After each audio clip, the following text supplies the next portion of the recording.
हाँ मनीष जी, वक्त देने के लिए बहुत बहुत आभार। और ख़ासतौर पे इस लॉकडाउन के टाइम में जबकि सब चीज़ें बंद हैं, तो मैं कई तरह से, मेरे सवाल जो हैं ज़रूरी नहीं है कि उनका क्रम कहीं से भी हो सकता है।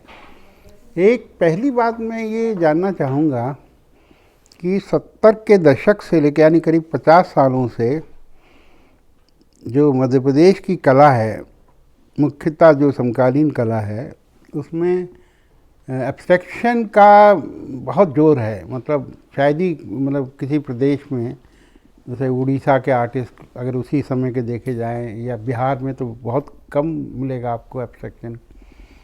तो उसकी वजहें क्या सिर्फ ये है कि रज़ा साहब या वो लोग वहाँ से जुड़े, या कि कोई और वजह भी है? विनोद जी, ये बहुत ही महत्वपूर्ण प्रश्न है और ये मेरे लिए भी एक हमेशा विचार का कारण बना रहता है।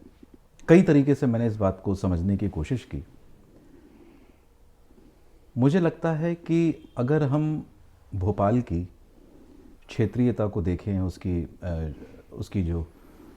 उसका जो भूगोल है, तो एक शहर जिसके दक्षिण में 40 किलोमीटर पर भीमबेटका जैसी प्रागैतिहासिक गुफाएं हों, जिसके विपरीत दूसरी दिशा में उत्तर में 40 किलोमीटर पे सांची जैसा स्मारक हो, तो एक स्थान की आधुनिकता जब ऐतिहासिकता और प्रागैतिहासिकता से रूबरू होती है तो उसके मायने कुछ और हो जाते हैं।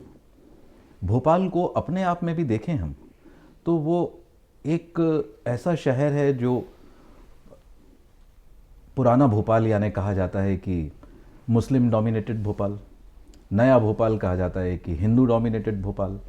तो उस भोपाल शहर में भी एक किस्म की एक सोशल स्प्लिट जो है वो है। हालांकि अब उतना ज़्यादा ऐसा सीधा सीधा बंटवारा नहीं है, लेकिन भोपाल की जो पहचान है उसमें ये बंटवारे ने बड़ा काम करा है।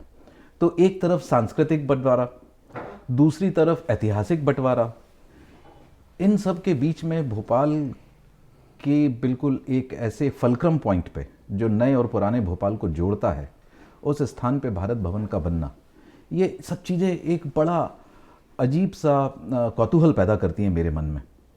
निश्चित ही भारत भवन इस दृष्टिकोण से नहीं बना था। निश्चित ही चार्ल्स कॉरिया ने जब जगह का चुनाव करा तो उसके पीछे कारण दूसरे रहे होंगे।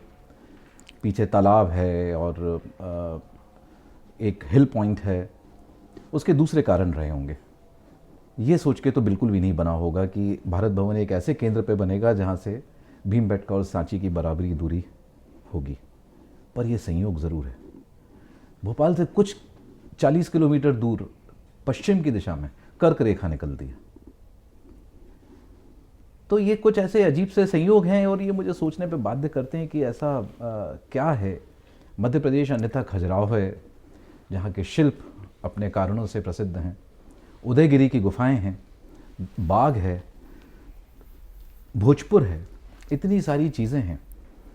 अमूर्तन का उस दृष्टिकोण से, जिस दृष्टिकोण से हम अमूर्तन को अपने आधुनिक समय और संसार में समझते हैं, उस तरीके से तो भोपाल में कुछ भी नहीं था। हाँ, लेकिन ये ज़रूर है कि भारत भवन के बनने के बाद मध्य प्रदेश जिस तरीके से उभरा है, उसमें जो अमूर्तन है वो उसके केंद्र में है।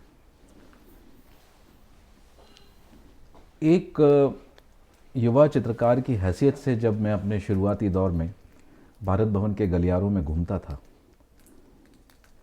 तो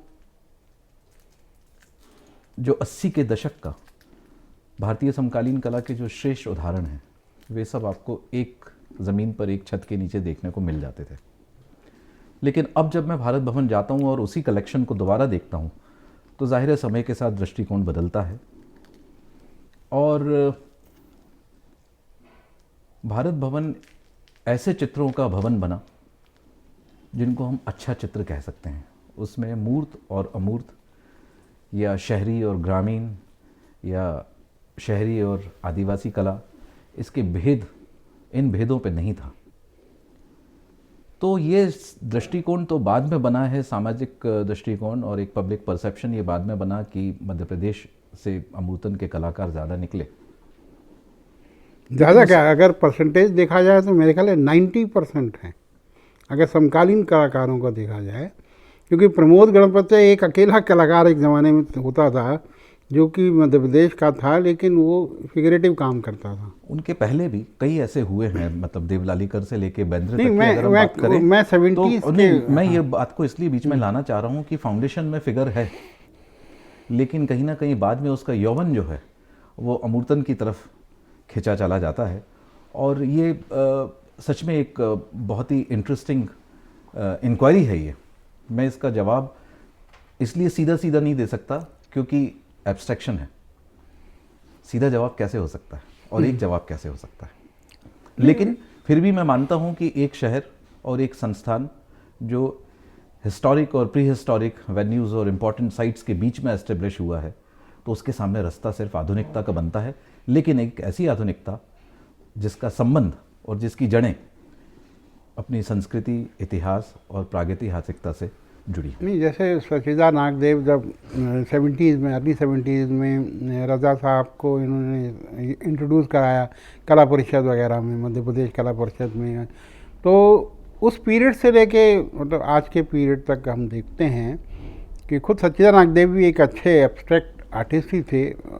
तो वो जो एक धारा है वो बड़ी प्रबल होती चली गई। उसके पीछे एक कारण तो समझ में आता है कि रज़ा साहब की प्रेजेंस रेगुलर जी बाद में मतलब वो लगातार आते रहे जी। और मध्य प्रदेश के युवा कलाकारों का भी काम देखते रहे जी। और उन पर राय देते थे। क्योंकि मुझे याद है एक बार, बहुत पुरानी बात है शायद, जब इंडिया इंटरनेशनल सेंटर में वो रुके हुए थे तो मैं उनका इंटरव्यू कर रहा था, तो आप भी आए थे पेंटिंग लेके अपनी जी।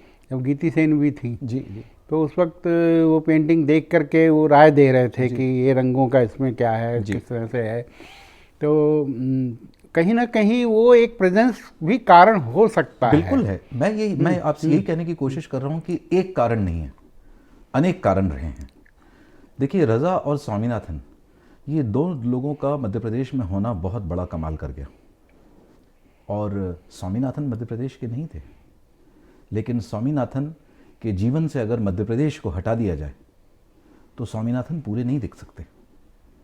तो मध्य प्रदेश जो है कहीं ना कहीं उसकी केंद्रीयता अलग अलग कारणों से बनी रही हो, क्योंकि केंद्रीयता है उसकी, वो केंद्र में है वैसे भी, तो रास्ते वहाँ से आपस में एक दूसरे से जुड़ते हैं। बल्कि स्वामीनाथन खुद जो है उनको भले कुछ लोग एब्स्ट्रैक्ट पेंटर की कैटेगरी में डाल सकते हैं, डाल देते हैं, लेकिन वो उस तरह से एब्स्ट्रैक्ट पेंटर नहीं है।